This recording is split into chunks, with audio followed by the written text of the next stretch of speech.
లూకా రాసిన సువార్త 12వ అధ్యాయంలో, మరియు నేను మీతో చెప్పున్నదేమనగా, నన్ను మనుష్యుల ఎదుట ఒప్పుకునేవాడెవడో మనుష్య కుమారుడు దేవుని దూతల ఎదుట వారిని ఒప్పుకొనును. మనుష్యుల ఎదుట నన్ను ఎరగను వానిని నేనును ఎరగనని దేవుని దూతల ఎదుట చెబుతును అను చక్కటి మాటలు మనం చూడవచ్చు. ఈరోజు వాక్యం ఇచ్చిన ప్రతి ఒక్కరూ దయచేసి గమనించవలసిన విషయం ఏంటంటే, దేవుణ్ణి నువ్వు నిజంగా నమ్మినట్లయితే, ఆయనను నువ్వు నిజంగా ప్రేమించినట్లయితే, నీ జీవిత కాలం అంతా నీ ప్రవర్తన అంతటిలోనూ దేవుని నువ్వు ఎంతగా ఇష్టపడుచున్నావో, ప్రేమిస్తున్నావో, ఆయన కొరకు నువ్వు ఎట్టి విధమైన త్యాగము చేస్తున్నావో, ఎట్టి విధంగా నువ్వు జీవిస్తున్నావో సమస్తము బట్టి దేవుని యొక్క నామానికి మహిమ కలగాలి. ఎందుకు ఈరోజు ఈ మాట చెప్తున్నానంటే, నమ్మిన వారందరూ, రక్షణ పొందిన వారందరూ, కుటుంబ సభ్యులు, బంధుమిత్రులు రక్షణ గురించి, సాక్ష్యం గురించి చెప్పుకోవడానికి కొంతమంది సిగ్గుపడుతూ ఉంటారు. కొంతమంది కొత్త వారి దగ్గర నేను దేవుని బిడ్డను, నేను రక్షణ పొందాను,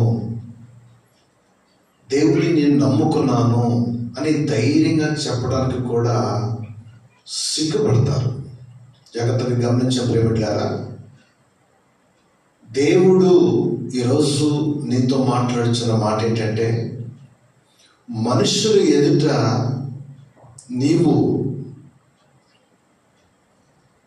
దేవుణ్ణి ఎరగలని నువ్వు చెప్పుకుంటే, దేవుడు కూడా నీ విషయంలో అలాగే ప్రవర్తిస్తాడు. మనుషుల ఎదుట దేవుడు గురించి నువ్వు ఒప్పుకుంటే, ఆయన గురించి నువ్వు కనపరిస్తే, దేవుడు కూడా నీ విషయంలో అట్టి విధముగా ప్రవర్తిస్తాడు. ఈరోజు వాక్యం ఇచ్చిన ప్రతి ఒక్కరు, రక్షణ పొందిన ప్రతి ఒక్కరు ఎక్కడైనా రోడ్డు మీదకి నిలబడి, సెంటర్లో ట్రాఫిక్ రోడ్లో జనాలు తిరుగుతున్న ఆ ప్రాంతంలో నిలబడి ధైర్యంగా సాక్ష్యం చెప్పగలరా? మీకు తెలిసిన కొన్ని దేవుని యొక్క మాటలు చెప్పగలరా? దేవుడిని నమ్ముకోండి అని నిత్య జీవము గురించి సువార్త 4 మాటలు చెప్పగలరా? యేసుక్రీస్తు అందరికి ప్రభువు అని ధైర్యముగా ఒక బోర్డు మీద, ఒక చార్ట్ మీద రాసి ప్రజలకు కనిపించేలాగా చూపిస్తూ మీరు అలా నిలబడగలుగుతారా?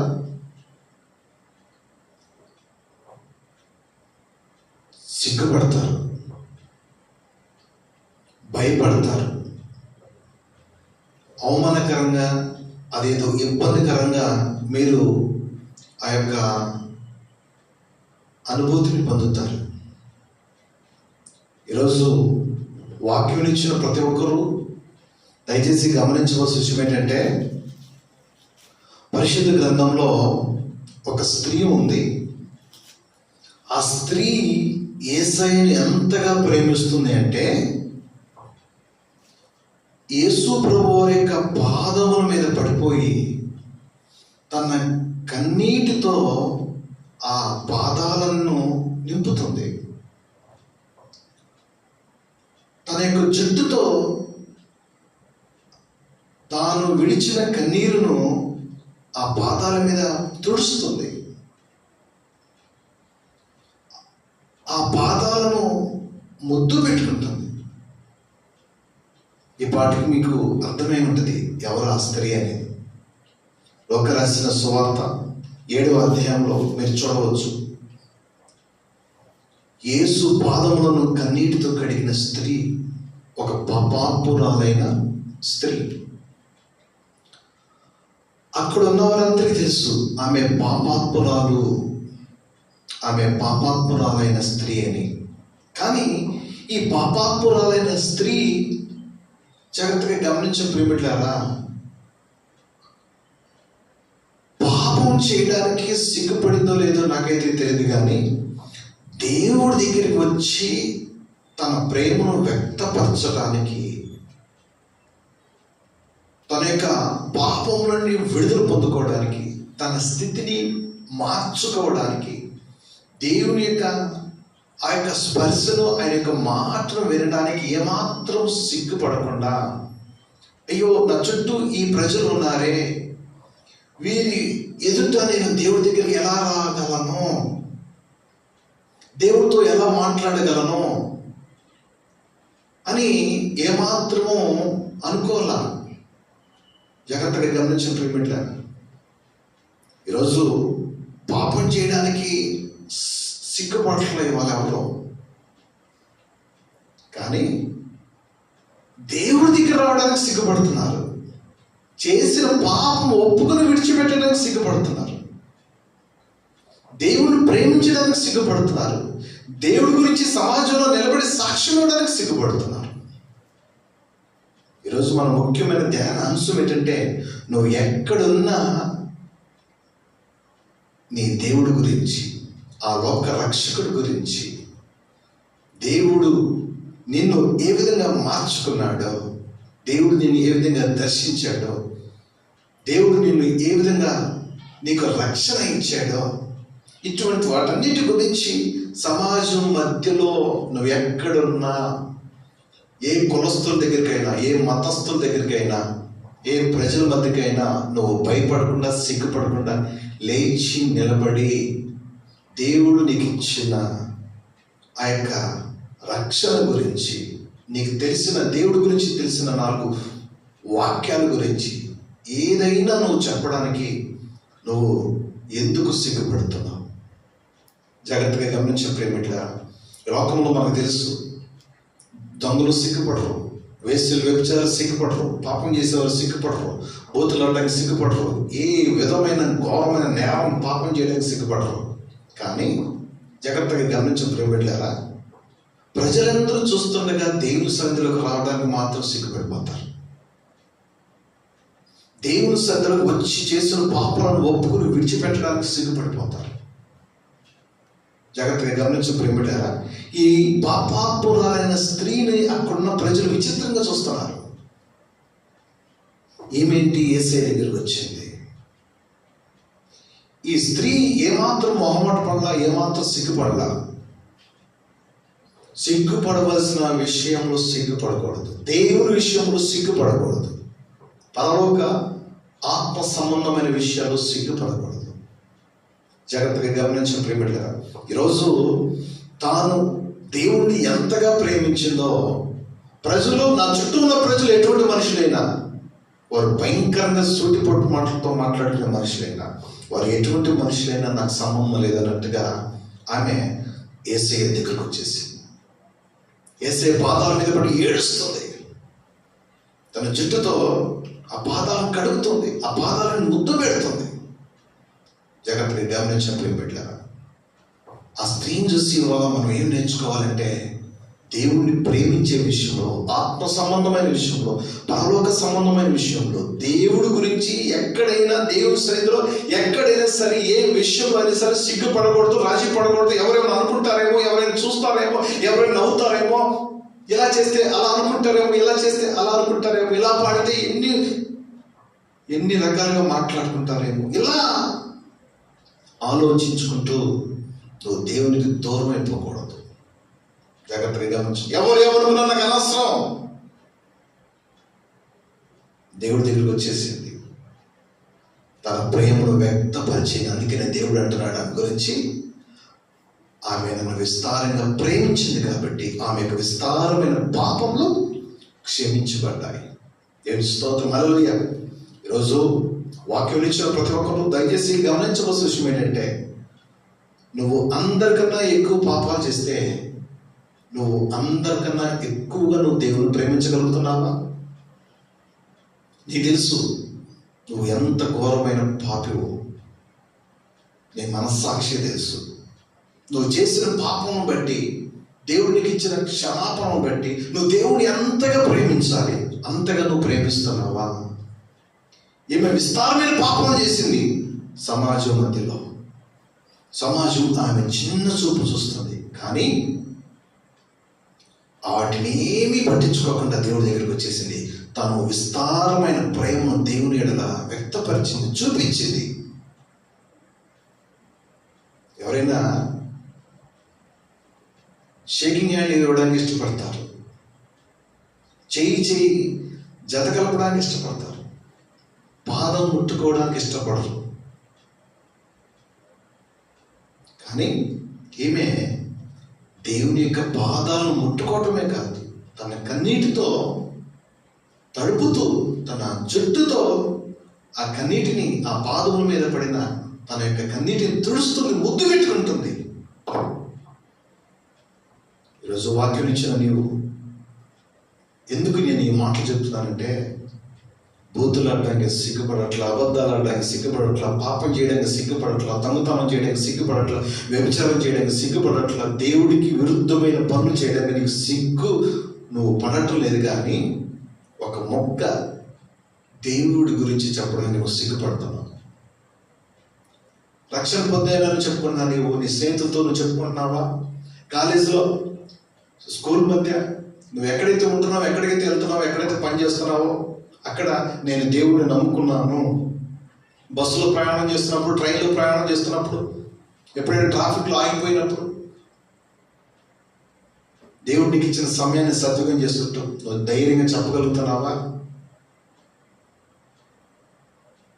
నీవు దేవుణ్ణి ఎట్లా ప్రేమిస్తున్నావో ఎప్పుడైనా ఏనాడైనా కనపరిచావా? ఈరోజు వాక్యం ఇచ్చిన ప్రతి ఒక్కరు దయచేసి గమనించిన ప్రేమిలారా, ఆ 4 గోడల మధ్య, ఆ చర్చిలో ఆ ముసుగేసుకుని ఎవరికి కనపడకుండా జాగ్రత్తగా గమనించిన ప్రేమిలారా, పాటలు పాడి వెళ్ళిపోవటం కాదు, ఏదో తోచి 4 మాటలు మాట్లాడి వెళ్ళిపోవటం కాదు. సమాజం మధ్యలో అందరూ చూస్తుండగా దేవుడి కొరకు శ్వాత ప్రకటించగలుగుతావా? దేవుడిని ఎట్లా రక్షించుకున్నాడో చెప్పగలుగుతావా? ఆయన నిజమైన లోక రక్షకుడు, అందరికీ ప్రభు అని నువ్వు చెప్పగలుగుతావా? ఎవరికి వారు నిజంగా నా ఘోరమైన స్థితి దేవుడికి తెలుసు, నా ఘోరమైన పాపములు దేవుడికి తెలుసు. అటువంటి ఆయన నన్ను తన రక్తంతో కడిగి పరిశుద్ధపరిచే రక్షణ ఇచ్చాడే ఆ లోక రక్షకుడిని నేను అంతగా ప్రేమిస్తున్నానా అని ఎప్పుడైనా ఆత్మ పరిశీలన చేసుకున్నావా? జాగ్రత్తగా గమనించే ప్రేమిట్లారా, దావీదు మహారాజు దేవుని యొక్క మందస్సము తీసుకొస్తుండగా నాట్యం ఆడుతున్నాడు. నాట్యం ఆడుతుంటే మిద్దెపై నుండి కిటికీలో నుంచి జాగ్రత్తగా గమనించే ప్రేమిట్లారా, సౌలు కుమార్తె మీకాలు దావీదును చూసి మనసులో హీనంగా భావించేది. తర్వాత దావీదును తన యొక్క పనిగతుల ముందు అవమానపరిచేది. జాగ్రత్తగా గమనించిన ప్రేమిట్లారా, తన ఫలితంగా తన జీవిత కాలంలో ఆమెకు పిల్లలు లేకుండా, గర్భఫలం లేకుండా బ్రతికింది. ఈరోజు వాక్యం ఇచ్చిన ప్రతి ఒక్కరు జాగ్రత్తగా గమనించిన ప్రేమిటారా, దావీదు రాజంతటి వాడే దేవుని మందస్సు ఎదుట దేవుని సన్నిధిని అనుభవిస్తూ నాట్యం ఆడుచున్నాడు. దేవుని బిడ్డని చెప్పుకుంటున్నావే కానీ ప్రార్థన చేయటం వచ్చా?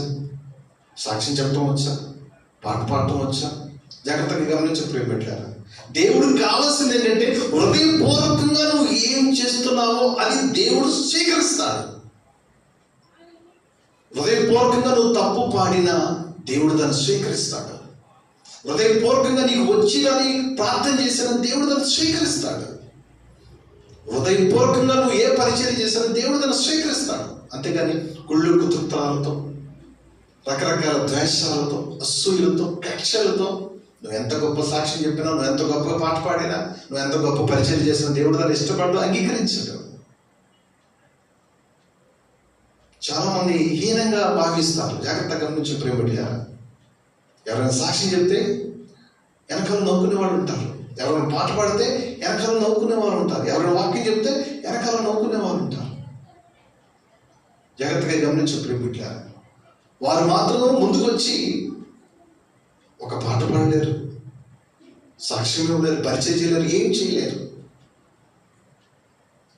దావీదు మహారాజు అంతటి వాడే దేవుని మందస్సు మీదట దేవుని సన్నిధిని అనుభవిస్తూ నాట్యం ఆడుతున్నాడు. నాట్యం ఆడుతూ దేవుని కనపరుస్తున్నాడు. నా స్థితి ఏంటో నాకు తెలుసు, అటువంటి నన్ను దేవుడు రాజుగా అభిషేకించాడు. అటువంటి ఆ కృపనిచ్చిన ఆ దేవుడిని నేను స్తుతించకుండా ఉండగలుగుతానా? దేవుని స్తుతిస్తున్నాడు. తన చుట్టూ ఉన్న వారి ప్రజలతో సంతోషంగా నాట్యం ఆడుతున్నాడు. ఈరోజు వాక్యం నుంచి నువ్వు గమనించవలసిన విషయం ఏంటంటే, సొంకరి ప్రార్థన చేస్తున్నాడు. తన తలను ఆకాశం ముందు ఆసీనుడైన దేవుని వైపు చూచుట కూడా యోగ్యత లేదు అని సిగ్గుపడుతూ రొమ్మును కొట్టుకుంటూ ప్రార్థిస్తున్నాడు. దేవుడికి కావాల్సింది ఏంటి? నీ హృదయ స్పందన. దేవుడిని నువ్వు ఎంతగా ప్రేమిస్తున్నావో అది దేవుడికి కావాలి. నీ హృదయాన్ని దేవుడికి ఎంతగా సమర్పించుకున్నావో అది దేవుడికి కావాలి. నీ జీవితాన్ని దేవుడికి ఎంతగా సమర్పించుకున్నావు అది దేవుడికి కావాలి. దేవుడా, ఎవరు ప్రార్థనకి వెళ్ళాలి కాబట్టి వెళ్ళాలి, అంతే. సాక్ష్య సంఘాలు సాక్ష్యం చెప్పాలి కాబట్టి ఏదో నా ముక్కలు చెప్పాలి, అంతే. పాటలు పాడే సమయంలో పాటలు పాడాలి కాబట్టి అంతే, పాటలు పాడేయటమే. ఇలా నీ జీవితం ఉంది. కానీ నిజంగా దేవుని ప్రేమించే మనసుతో, అట్టి సమర్పణ జీవితంతో ఏనాడైనా నువ్వు జీవించావా?